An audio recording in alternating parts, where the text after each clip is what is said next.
Çmendet moti. Stuhia pritje të bëjë kërdim në këtë vend. Raportohet për 24 të vdekur.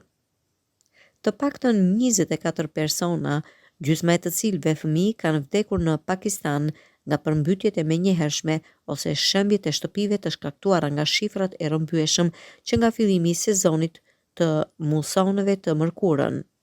Përmbytjet e rrëmbyeshme vranë 11 persona, përfshirë 4 fëmijë dhe 3 gra, ndërsa 6 persona u plagosën dje, ndërsa 56 shtëpi u dëmtuan, nga të cilat 6 u shkatëruan plotësisht, tha një raport nga autoritetet i menaxhimit të fatkeqësive të provincës Khyber Pakhtunkhwa në pjesën veri perëndimore e cila kufizohet me Afganistanin.